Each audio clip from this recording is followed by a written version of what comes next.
Tundu ekyo kyennyini wavudde omwami ono yagulirira oba yagezaako okusendasenda omusawo abenga amuwa ensimbi ezibalirirwamu obukadde 5 asobole okubanga ajja maama w'abaana bana amugye mu bulamu bw'ensi naye ng'ekyo teyakikola yekka diiru yagirimu ne omukyalo omulala oba muyite mistress bamuyise mistress mu lulimi Olungereza nga baagala dokita amutte lwaki bagezaako okukozesa omusawo bagambye nti baali tebaagala kukozesa bino like methods endala nga okugula ba gunmen okugezaako okutta omukyalo ono kubanga balowooza nti kyakisobola poliisi ng'esobola okunoonyereza ne basobola okubanga babakwata so kati nekyokukozesa omusawo balaba nga kiba kibataasa it leaves them clean Dokita ajja kumuwa bw'eddagala bamukuba empiso bakole ripooti omukyala yafudde ekirwadde and no one would even doubt that ekikolwa kino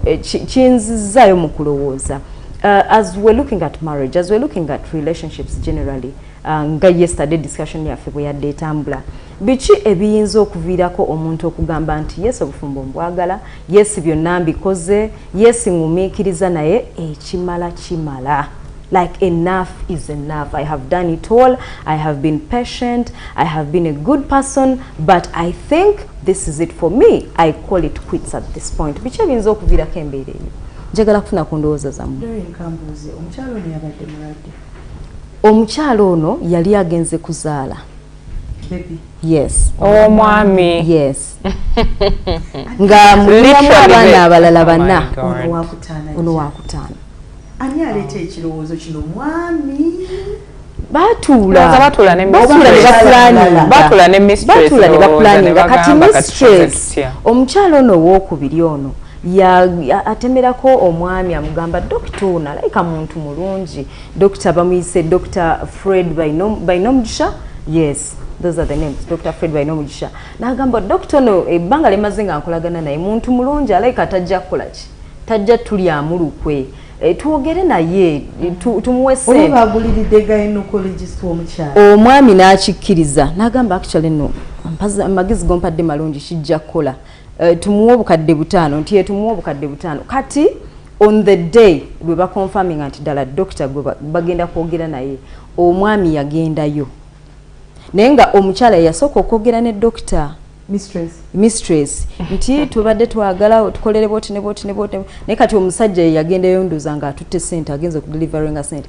naye nga alina osooka okukonfaminga n'akubira oli omukyala omwami wagambye Dr. Fred afaanana atya nti bwati ne bwati kati ono dokita abarekodinga afuna obujulizi era obujulizi obwo yagenda nabwo ku poliisi nti bannange nyinza okuba sandi basanguza nyinza okuba sandi kirese out publicly but I can refuse and let someone else nyinza okugaana okutwala millions 5 n'okutta omukyalo ono naye banna abantu olwedde bali determined olaba nga wiili yaabwe eri waggulu nnyo okutta omuntu ono sonze bwe naaba sikikoze omuntu omulala ayinza obutagaana millions 5 zineeno so kyekyakompelinga omusawo ono okukubira ab'obuyinza n'abagaba wano waliwo abantu bwe bati ne bwe bati pulaani yaabwe eri bweti ne bweti n'abaplayingira n'obutambi omwami yali yakowadde omukyala we of course yali wakati bw'aba yalina omukyala omulala kitegeeza no yali takyamwetaaga naye ne bw'oba ofunye omulala does it call for that okay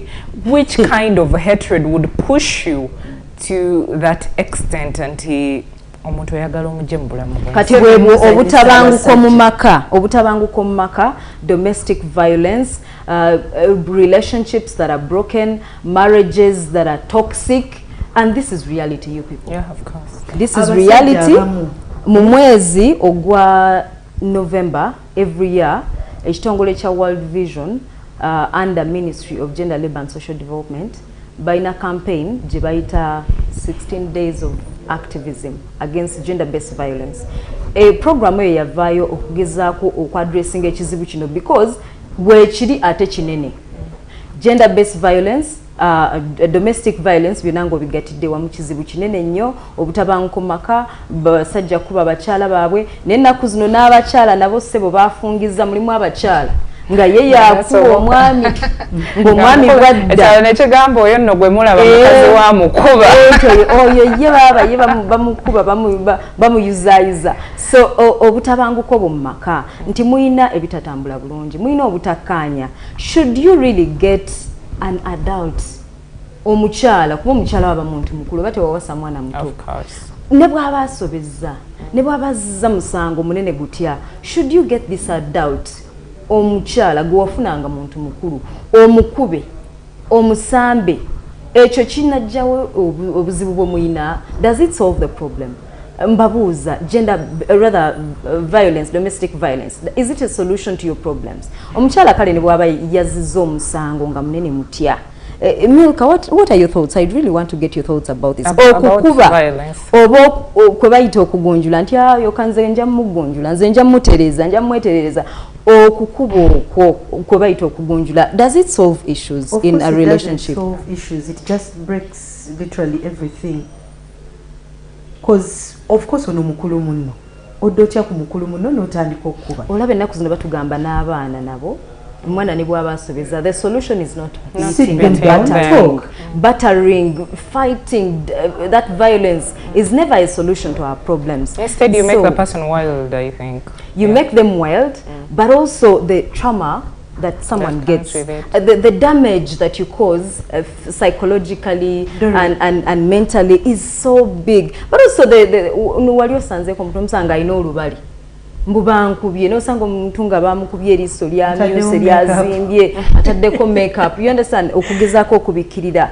Nze ndowooza ebikola ebyo in this day and age nga bwe tugamba nti tukulaakulanye nti tuli mu 21st century, we are embracing technology. Really be there. Let's really let's not our bodies be the century, but when the souls exactly. Olaba eno situation gy'otuwaddeyo y'omusajja abadde agenda kutta abantu babiri, omwana owe maama w'omwana n'abaana baleseeka abadde agenda batta emotionally. Ono doctor I mean yetaaga to be recognized. Dr. Onesmus Bainomugisha yagambye nti I did not only act professionally but I had deep pain to save the life of this mother by any means through contacting the authorities. I knew that if I simply turned away the suspects, they could possibly find alternative means of executing the mission, since they were already determined to have the woman killed. And now the doctor would also be in danger. Of course. Acidic. Of course. They will find alternative means to kill the woman, but they will also be like, okay, no musawo, no doctor, na manye chama chafe. Bw'oba munno wakeera ku makya n'omukyawa, kiki ekikulemesa to walk out of that relationship? As in, you can agree to disagree. Yes. You know what? Okay, let's depart. Go your way, I go my way. Naye kati nze njagala kutegeera ekiruubiriro ekyokwagala okujjawo mu nsi. Is it because of money? Is it because of selfish reasons? What? There are so many other reasons, but because whatever. It's not only that person. We've also seen women who planned the death of their husband. Exactly. Abasinga bali buzira. You understand? Ngati balina olina jemugulira gate n'atomera butomezi. Olina abane munne tubalabye n'amukuba akatayimbwa mu mutwe. But mbuuza ki ekiviirako omuntu okuba ng'oweekyaye tuyagala kulaba dorini mu bulamu. Me, I think we can reach at a certain time ne tugamba nti kimala mu bufumbo. But this is some extra mile. Yes, like there has to be a line. Yeah, there has to be a line drawn. I shouldn't go beyond this line. Nti bwemba byonna mbikoze ngumiikiriza neeterezeza byonna mbikoze naye mpulira kigaanye. Instead of waiting to that point where someone gets to n'okulowooza okukutta oba gwe naawe olowooze kubanga ekirowoozo kino sometimes kibeera tuwe nga kuba mba mwekoowa naye kati onagamba ono nina omugjawo. So by the time you start getting, you shouldn't even get to that point where you even get those thoughts, because by the time you have the thoughts, then you have the will to do. People are just thinking but the question is otegeera ddi nyinza okutta omuntu kati leka mbabuulire ekintu kya violence ekitandika mpola. Like someone doesn't wake up and kitandika mpola. maybe you have a misunderstanding, and then his reaction, yeah, how he reacts to circumstances, to situations, is what will tell you, Sir John, are violent. And you know, we ignore these signs. We ignore these red flags. So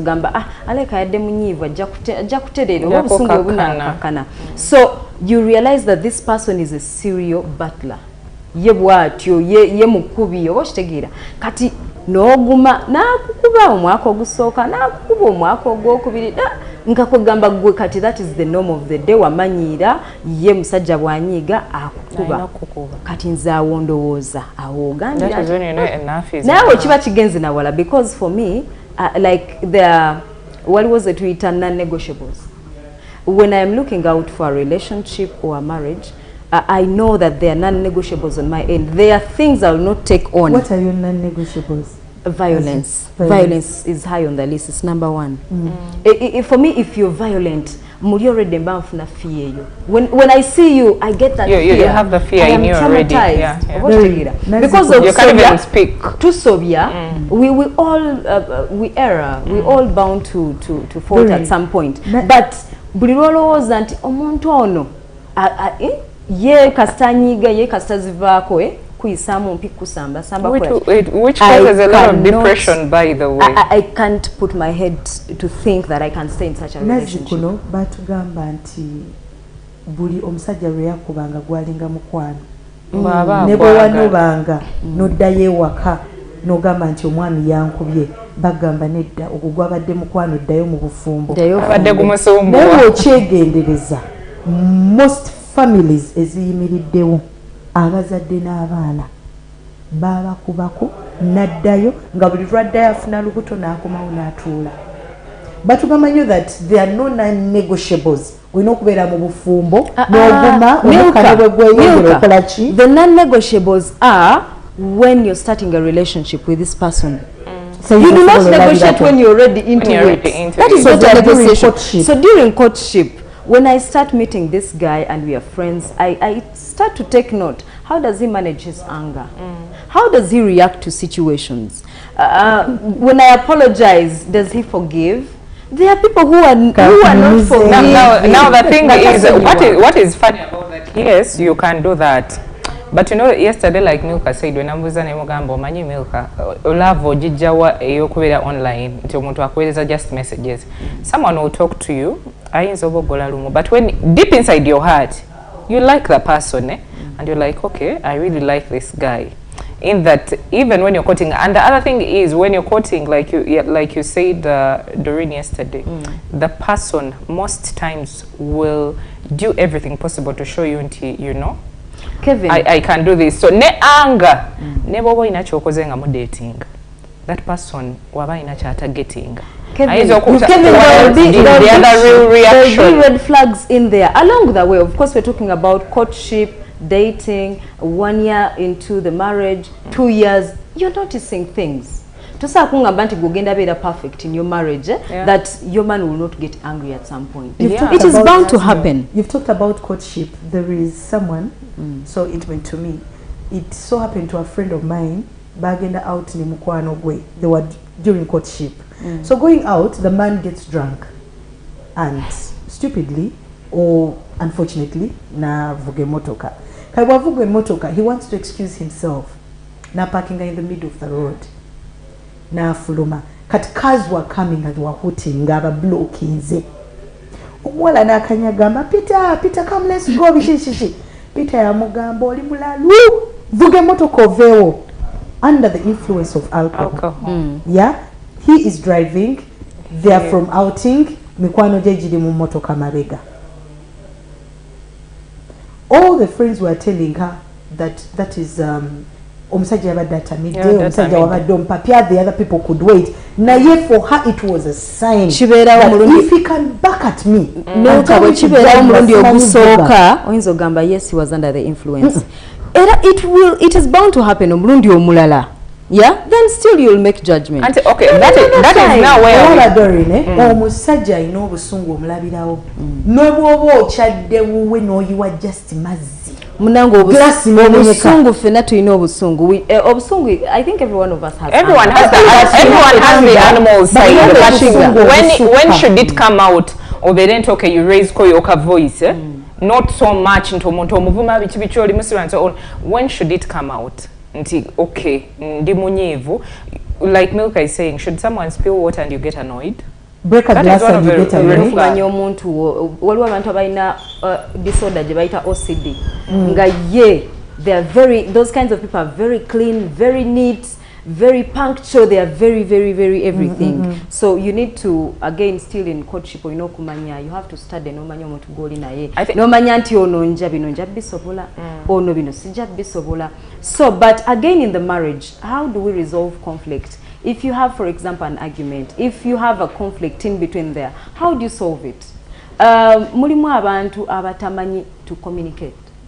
Nga muina issue eriawo, nemudda mu lusirika, omusajja nakola bibyo n'omukazi nakola bibyo. Now, that doesn't take away the conflict in there. In fact, instead it escalates. It escalates, nekyongera nekikula, then ono kati buli kyabakola onabalooza, onabikola lwakubanga. Nange kanchikole. So nemwesanga nga if you're not communicating, you're not going to resolve conflict. If one of you doesn't calm down, mwenawe mbanga muri waguru muliro anga boiled, you're not going to resolve a conflict. So one of you has to tone down, and in most cases amazmagali nti you will not naye kuno nze nasobeza kati baba wasobeza wekube mutima kakana wansi gamba sorry wetondere muno. It doesn't make you less of a woman. Ate tekiri ku mukazi kana omwami n'abasajja musobya mukola ebintu tugezeeko yesterday twayogedde kuba kebera masimu g'abantu oli akebedde musima ina byasanzeemu then confront nzoba kirese mu kyogereko to talk about it. Abasajja in most cases kye bakola ensonyi azifuula obusungu n'anyiga n'ateekawo embeera n'ayomba abamu akukuba n'okuku. Why did you touch my phone? Why did you touch my phone? Neyeekaza mu mbeera eyeekaza. But kyekijjeewo the issue omukyalo ono asigaza akasajja ku mutima, omukyalo ono tali happy. And when someone is not happy, they have these emotions running through their mind. They have these thoughts. Nesitani awo mwayitira n'amuwa ekirowoozo ekibi. Mukole bwoti oba nawe mulageeko, you understand? So find others even staying out. And again, I'm taking us back to having to resolve conflict, because conflicts are a part of life. You will conflict with your mother, mama we yakuzaala mujja funa obutakanya. You will conflict with your sister, your siblings. You will conflict at the workplace. You will have misunderstandings. But how do you resolve conflict? Do you take a back seat to think through what happened?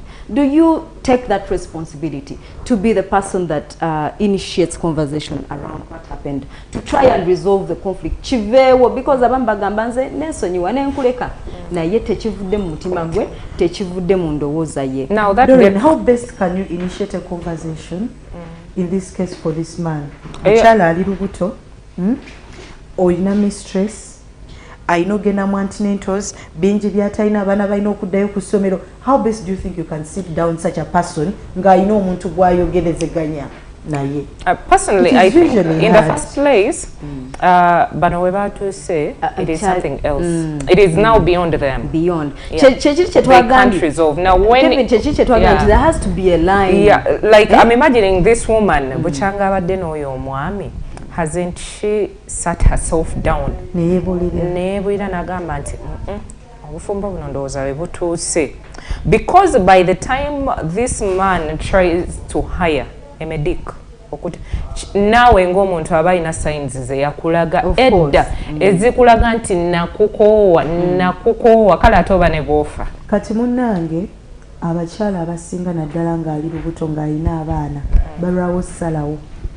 Buli lunaku aba n'essuubi maybe ku mwana ono omwami ono ayinza okukyuka, maybe bwe naazaala n'alaba ku mwana, because they were going in 5 kids. She must have had hope. I'm telling you. Abeera agamba maybe olubuto luno luvudde kwona omwana, olubuto either nalufuna omwami tayagala, mwami tayagadde, because abakyala abasinga agenda okuddamu okufuna olubuto nga n'omwami ebyokuzaala tabyagala. You understand? Abaana abasinga babeera ba complaininga omanyi finances zaffe gwani agambye ozaala omwana tubadde tetuli ready kati obutabanguko obwo buva ku mwana oyo kati omukyalo muli n'abeeramu n'ekigamba maybe bwe naamala ozaala nga tuli mu ddwaliro omwami wange ayinza okukola ki okuddawo n'atereera ate n'atamanya nti kigenda kukola ki actually it's drawing them apart. I think it gets us back to acceptance.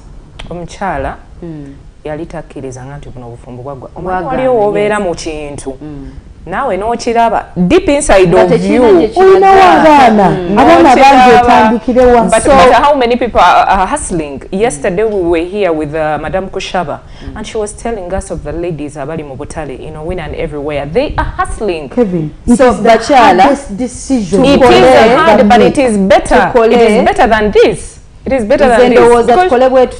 Tukole, let's do everything to make our marriages work.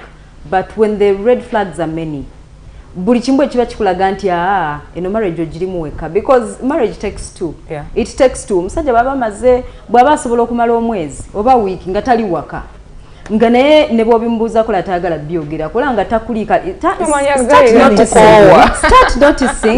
start noticing kale awo wenyini wetugenda okutandikira nga tukomyewo katugendeko mu kuwumula katono nnyo program ganga muka ekyagendera ddala mu maaso. Remember tuli mu Women's Day Special Edition fete tukomye ku lunaku lumu tukyagendera ddala mu maaso kuba ensonga z'abakyala nga ziddala oluusi naffe tetuzitegeera naffe zituyitirirako naye nga tukyagendera ddala mu maaso tuva ku program ganga muka Doreen Mwesige Kevin ne Milka.